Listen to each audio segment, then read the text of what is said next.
Hello, friendship. This is part, what are we on, 6 of the Let's Read of the Westing game.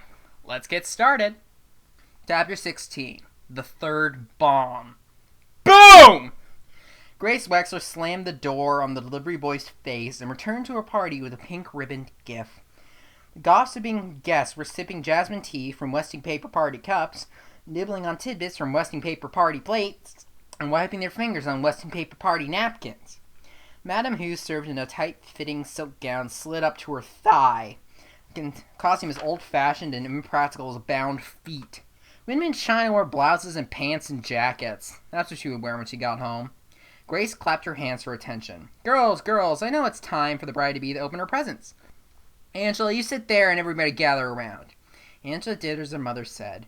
She lowered herself to a cushion on the floor, ringed by gift boxes and surrounded by vaguely familiar faces. She had not invited her few friends in college. They were bent on careers, and this wasn't their thing. These were her mother's friends and the newly married daughters of her mother's friends, too. And Turtle, who was leaning against the wall, arms folded, smirking. Lucky Turtle, the neglected child. Read it out loud, dear, Grace ordered as Angela opened the card tied to the yellow ribbon box. To the bride-to-be in the kitchen stuck an asparagus cooker and lots of luck. From Cookie Barf Springer. Thank you, Angela said, wondering which one was the Barf Springer.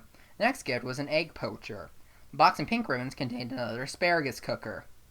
You can cook asparagus. You don't need a machine just to cook asparagus. That's like having a green bean cooker or a... I don't know. You don't need a specific machine to cook asparagus. I hope Dr. Deer likes asparagus, someone remarked. The giver said she would return for something else, though two might come in handy.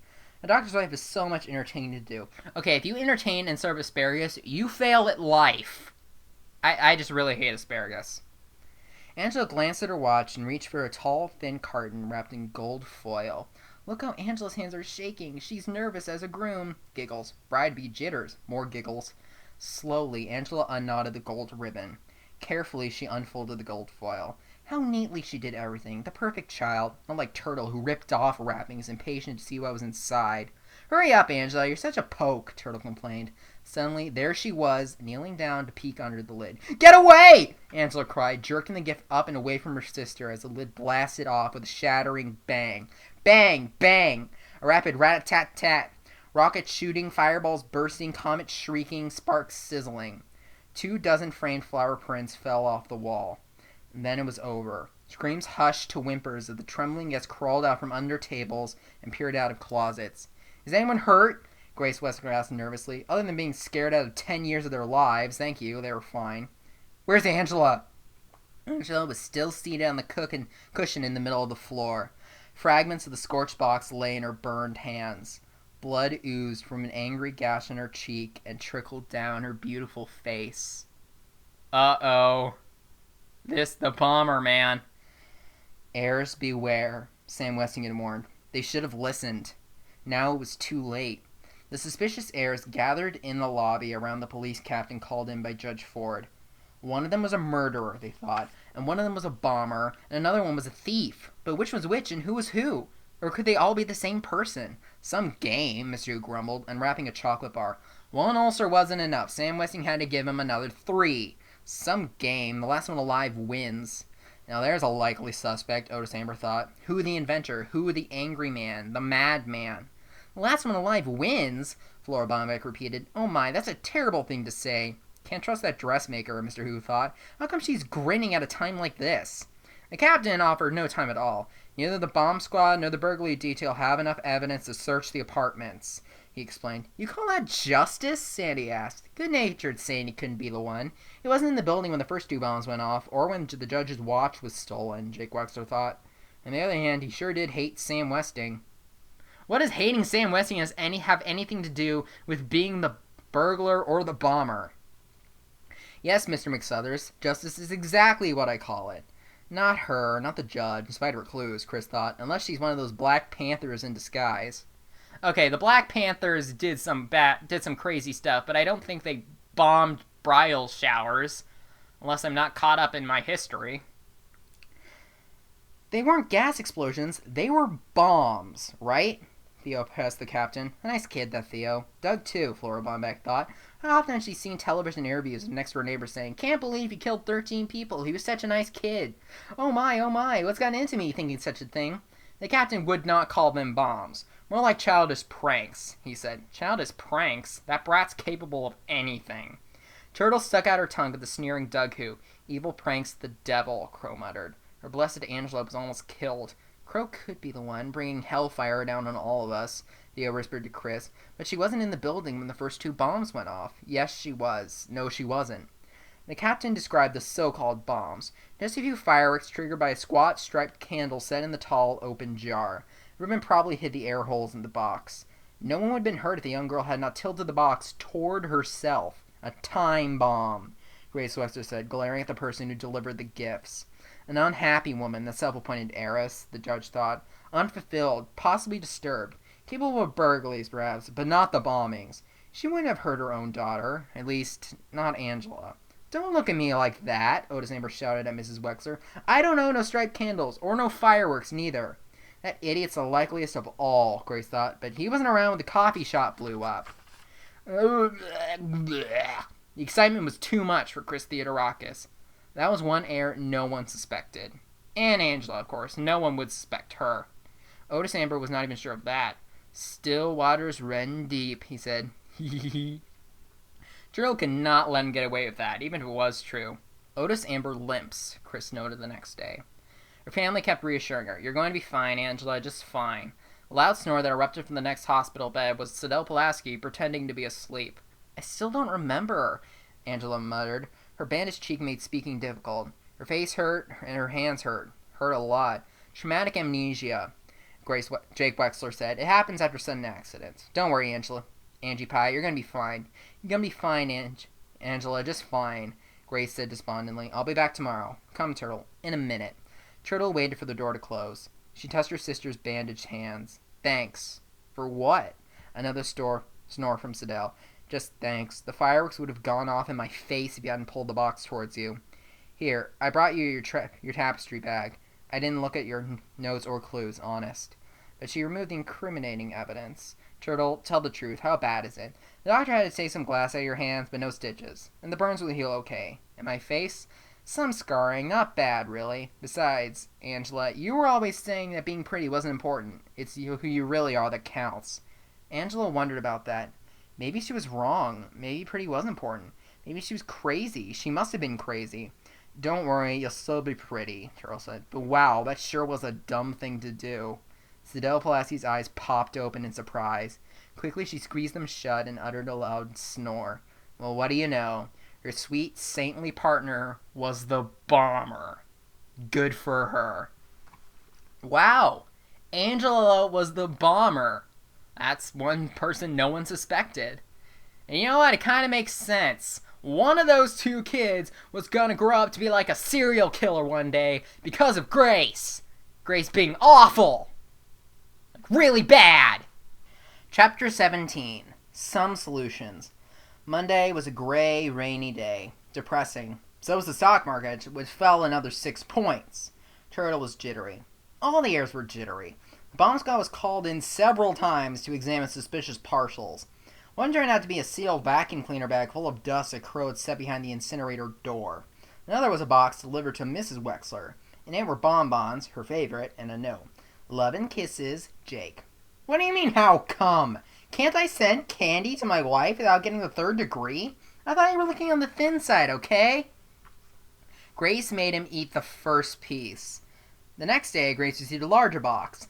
In it, the bomb squad found one dozen long-stemmed roses and a note. "For no reason at all, just love, Jake."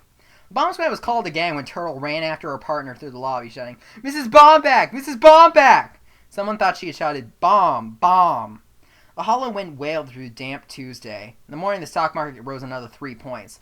"Bullish," said Flora Bomback. In the afternoon, the stock market dropped 5 points. "Bearish," said Flora Bomback.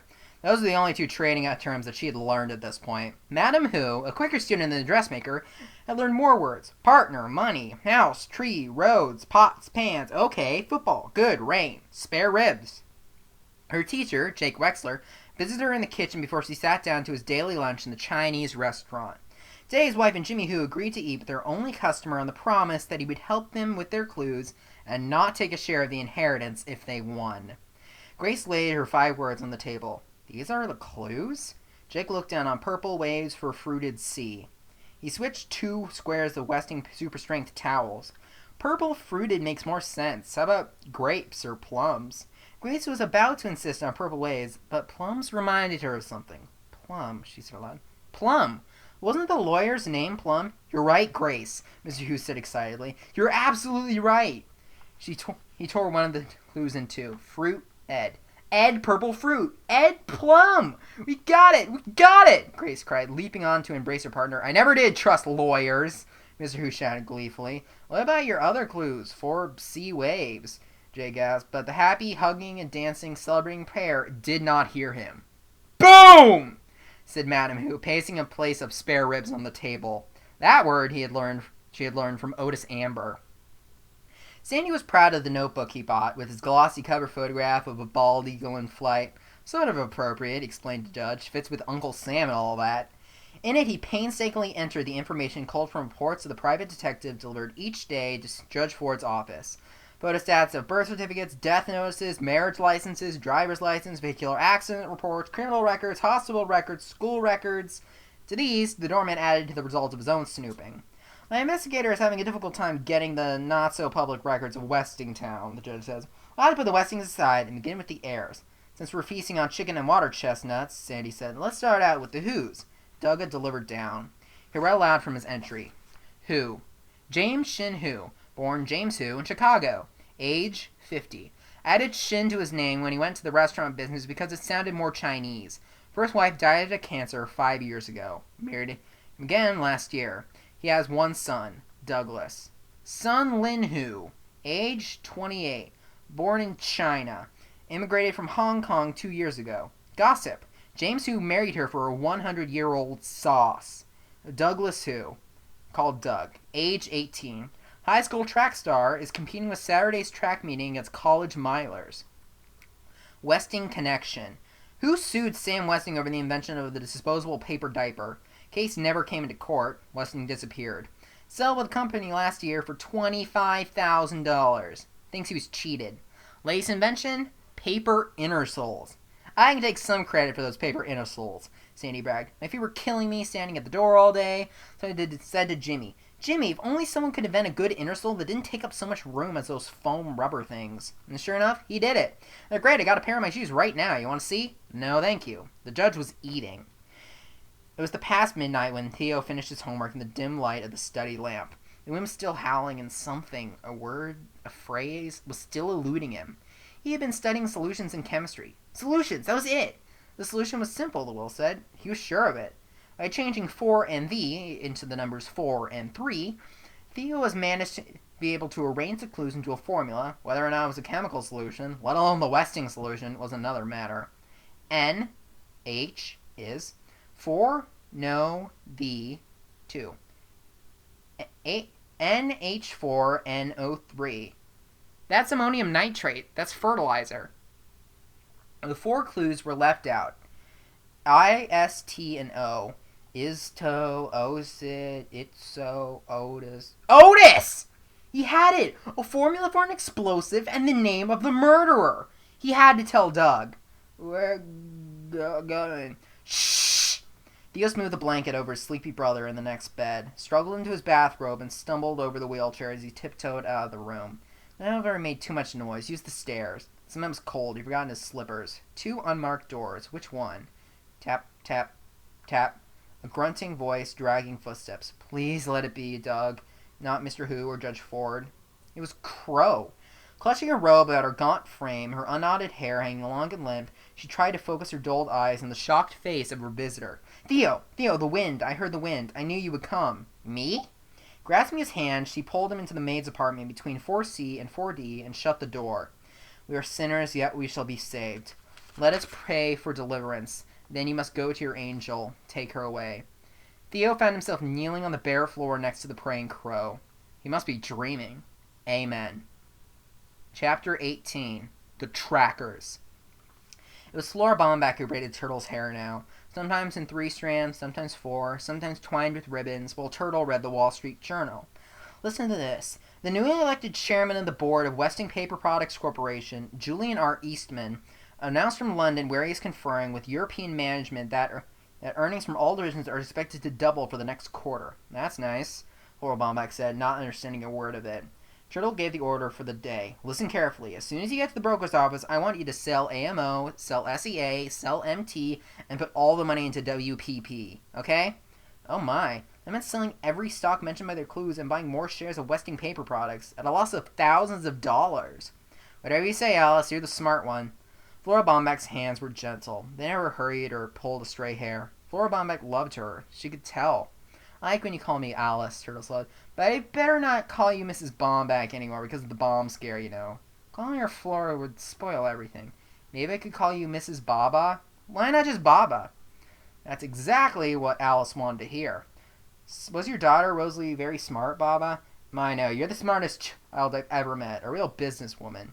Turtle glowed behind the Wall Street Journal.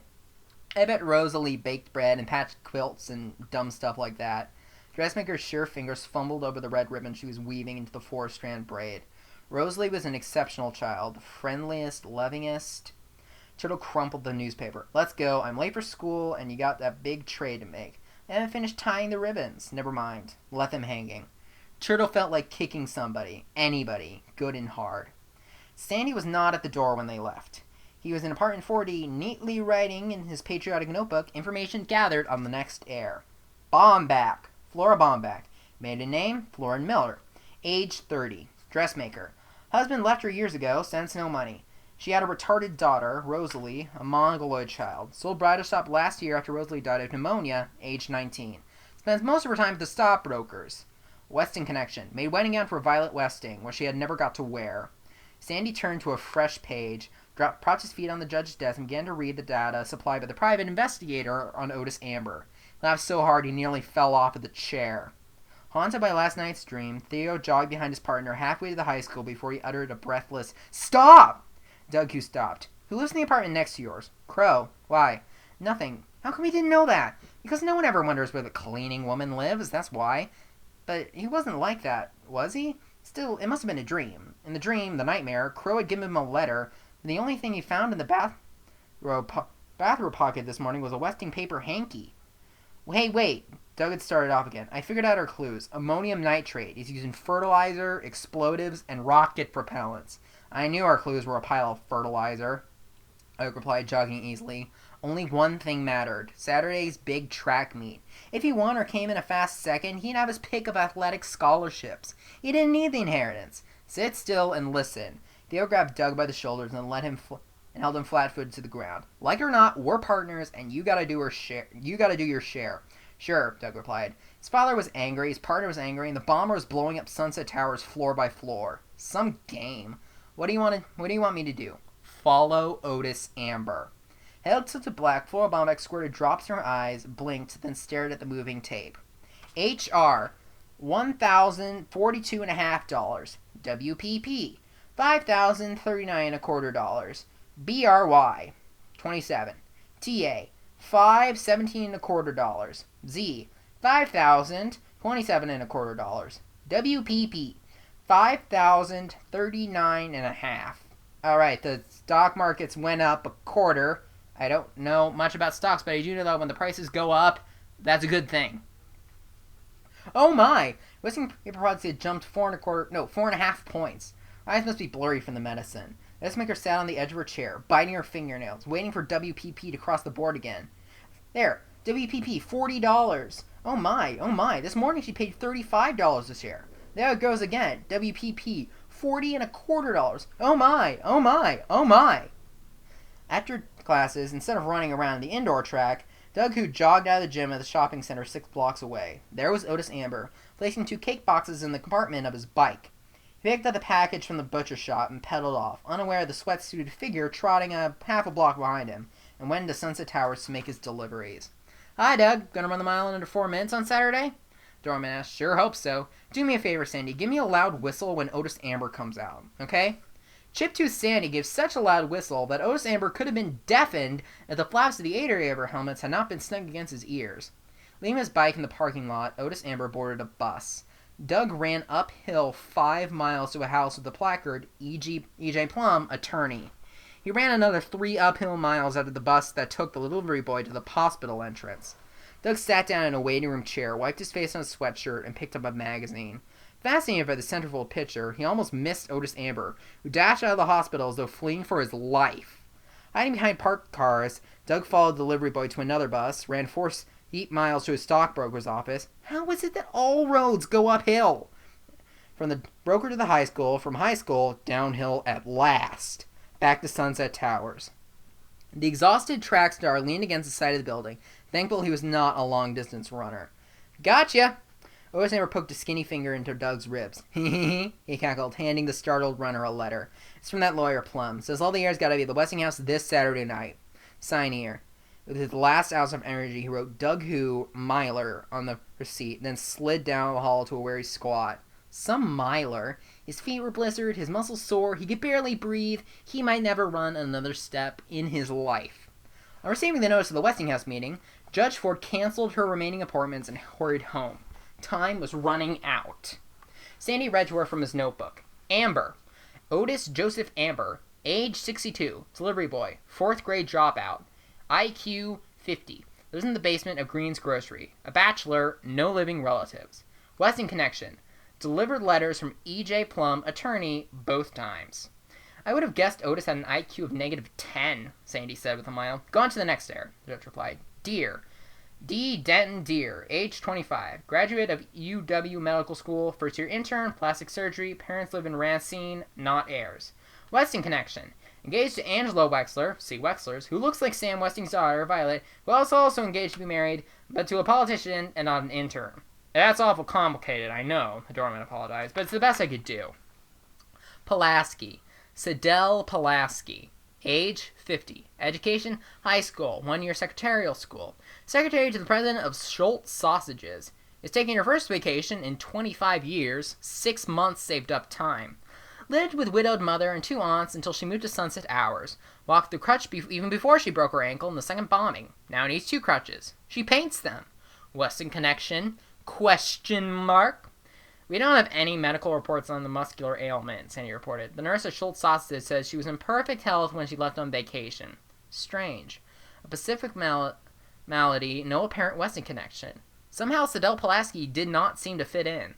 Sidel Pulaski clasped the translated notes to her bosom. My little secret, mustn't peek, she said coyly, but the doctors had come to see Angela. The plastic surgeon loosed the tape from her cheek and peered under the gauze. 1 graft should do it, but we can't operate until the tissue heals. Head to the intern, then spoke to the patient. Call my secretary for an appointment in 2 months. He strode out of the room, leaving Denton Deer to replace the bandage. I don't want plastic surgery, Angela mumbled. It still hurt to talk. Nothing to be frightened of. He's the best when it comes to facial repairs. That's why I brought him in. We'll have to postpone the wedding. We can have a small, informal wedding. Mother wouldn't like that. How about you, Angela? What do you want? He knew her unspoken answer was, I don't know. The door flew open and slammed against the adjacent wall. Where do you think you're going? Denton Deer pulled her to a halt by the streaming ribbons twisted in her braid. The sign says, no visitors. I'm not a visitor, I'm a sister. Now get your germy hands off my hair. Denton Deer hurried to seek first aid for his bleeding shin and sent the biggest male nurse on the floor to take care of Turtle. Same male nurse who chased Otis Amber out of the hospital, who was kicked out for sneaking up on a nurse's aide carrying a specimen tray and shouting, Boom! Turtle had time for 1 question. Angela, what did you sign on the receipt this time after position? Person. I changed mine to victim, Sidel said. Turtle paid no attention to the victim. She's more interested in the 2 men entering the room, a burly male nurse and the creep of a lawyer, Plum. I gotta go. Don't say anything to anybody about anything, Angela, no matter what happens. Not even a lawyer. You know nothing. You hear me? Nothing. She skirted Ed Plum, ducked into the outstretched hairy hands of the male nurse, slid down the hall, scampered downstairs and out of the hospital. Hi, how are you? Ed Plum smiled at Angela, ignoring the patient in the other bed. He didn't recognize Miss Pulaski without her painted crutch. I'm sorry to hear about your accident. Otis Amber told me about it. I just thought I'd drop in for a chat. Young lawyer, who admired the pretty heiress from the minute he laid eyes on her, did not have a chance to chat. Grace Wexler entered the clues entered the room and saw the answer to her clues, Ed Purplefruit, the murderer, standing over her daughter, and uttered a blood-curdling shriek. 3 visitors in one day! First was Otis Amber with a letter and another receipt to sign. Chris had pretended to be scared by the BOOM! But he wasn't really. He had twitched because he'd be excited about going to the Westinghouse again, even if he hadn't figured out their clues. Then Flora Bomback came to see him. He wasn't nervous at all with that nice lady. She smiles that funny smile because she's sad inside. She once had a daughter named Rosalie. She told him how Rosalie would sit in the shop and say hello to customers and that she would feel the fabrics. Mrs. Bomback made wedding dresses, which are mostly white, so she bought samples of materials with bright colors and patterns because Rosalie loved her colors best. Rosalie had 573 different swatches in her collection before she died. Mrs. Bomback and her daughter might have been an artist. Said her daughter might have been an artist if things hadn't turned out differently. What would I have been if things had turned out differently? The 3rd visitor entered, limping. His partner was limping. Too much excitement, his stupid body was jerking all over the place. Deer sat down next to the wheelchair. Take it easy, Chris. Calm down, kid. I'm not the creature from the Black Lagoon, you know. His partner, a doctor, watched horror movies on television, too. Slowly, arms untangled, legs unsnarled. Slowly, Chris stuttered out his news. Flora Bomback felt so guilty about seeing their dropped clue that she told him that one of their clues was mountain. But we must... Don't worry, Richard said, displaying a bruised shin. Chris laughed and then stopped. Sorry. Mountain, Deer thought about the new clue. If the treasure is hidden in a grain shed on a mountain plain, I don't have time to look for it. Do you? So let's forget the clues. I have something more important to tell you. Don't get excited, okay? Chris nodded. His partner was going to ask for the money. Deer stood. I'll get your toothbrush and pajamas. We'll go to the hospital. Don't get excited. Chris got excited. How could he explain that when he wanted from his partner was companionship, not more probing, pricking doctors with their bad news that made his mother cry? Listen, Chris, can you hear me? Just overnight, I found a neurologist, a nerve doctor who works on problems like yours. Operation? No operation. Did you hear me, Chris? No operation. The doctor thinks a new medicine might help, but he has to examine you, make some tests. I've had your parents' permission, but no one will touch you unless we talk it over first, you and me, together. I promise. Chris grimaced, trying to smile. His partner said talk it over, 2 of them together. They were really partners now. You can have money. What? Oh, the money. Later. Here, let me take those. You won't need them in the hospital. Chris clung to his binoculars. Well, I guess you do need them. Ready? Here we go. All of a sudden, he was leaving Sunset Towers, pushed by his limping partner. Maybe Dr. Deer is not who and what he says he is. Maybe he's been kidnapped for ransom. Maybe he's being held hostage. Oh boy, he hadn't had so much fun in years. Alright, we're nearing the end-ish of the Westing game. Now, honestly, it doesn't seem like that many heirs are really trying to solve it. The people who actually seem to have worked to find it are like Team 2, Team 5, and Team 7, and Team 8. Only half of them are trying to win $200 million. And it looks like some of them are really off, because didn't they say that the answer would be one of the heirs? It seems that their memory isn't that good in that respect. Well, we're close enough. We're getting closer to finding out who did it and exactly what happened. See you next time on the Let's Read.